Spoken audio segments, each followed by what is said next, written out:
喺中國悠久嘅歷史裏邊，相信大家都認識唔少嘅名人，例如秦始皇、曹操等等。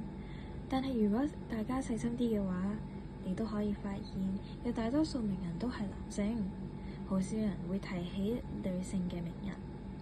因此，我哋今日講嘅一個角色就係史上最著名嘅女詩人，被稱為宋詞天后嘅李清照。咁李清照又係點樣由男性被控嘅文學世界中，為自己留下不可撼動嘅地位呢？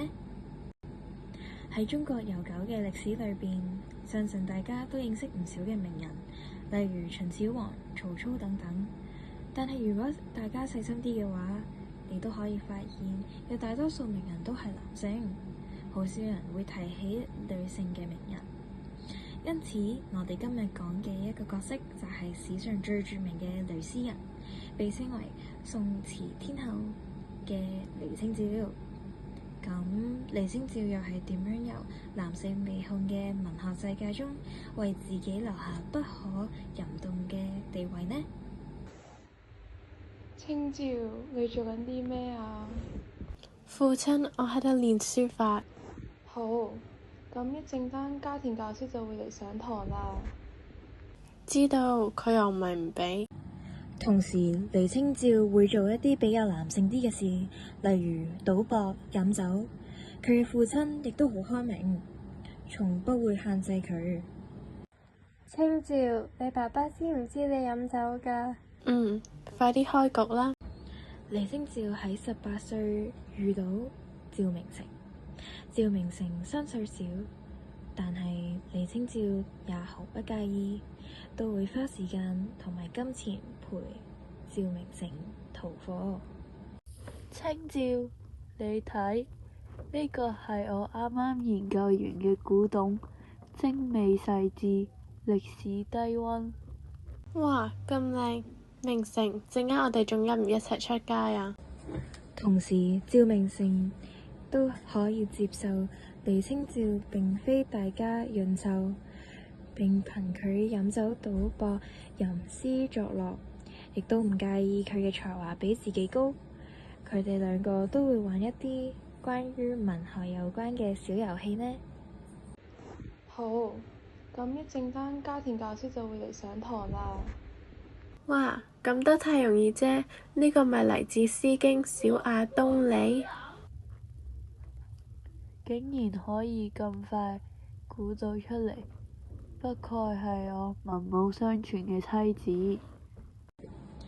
佢哋嘅婚姻觀係讓對方做自己，支持並認為彼此嘅志向、興趣、目標，互相欣賞並走進對方嘅心靈深處，係真正嘅嫁給愛情啊！他們在哪裏？然而好景不長，戰爭讓到佢哋嘅生活發生了巨變，北宋已瀕臨危亡嘅邊緣。夫妻兩人帶着大批嘅國寶逃到南京。冇嘢㗎，清照，只要我哋去到健康，就安全㗎啦。好啊，好啊。不久後，高宗毅派趙明誠做湖州大守，可惜佢喺赴任途中染病身亡。先生，你患上咗中暑，而家實在揾唔到可以用嘅藥物啦。明誠，你有咩想同清照講啊？有，同佢講我喺離開後要好好照顧金石古籍。趙明誠去世後，李清照陷入了深深嘅孤獨。明誠，就算你唔喺度，我都會繼續寫落去㗎。于建炎3年有月攻南京，李清照又搶皇走上流亡之途。喺慌忙馬亂中，李清照逃難到台州，睇住當地嘅混亂嘅社會以及親人嘅離別，無依無靠嘅李清照並沒有感到害怕或擔心，選擇咗寫詩嘅方式發洩自己嘅悲傷。即使呢一個舉動得罪咗唔少人，甚至俾人告擾。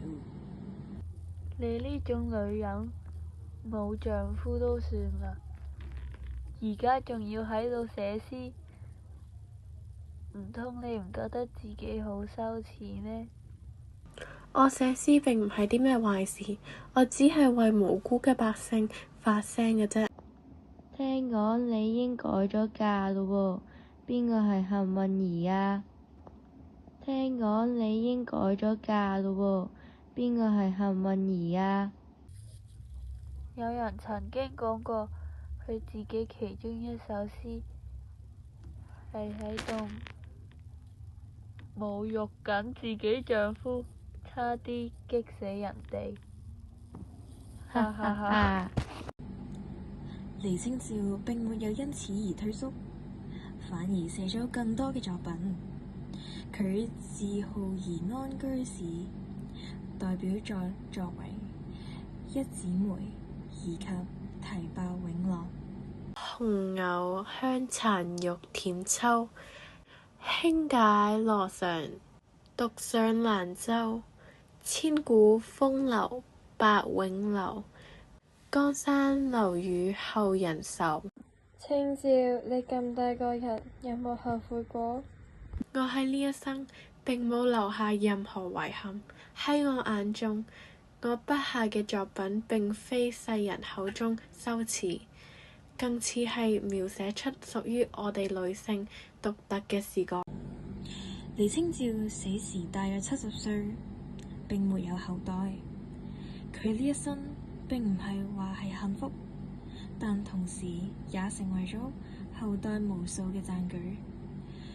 大膽於表達自己嘅偉大作家，係唔少女生嘅榜樣。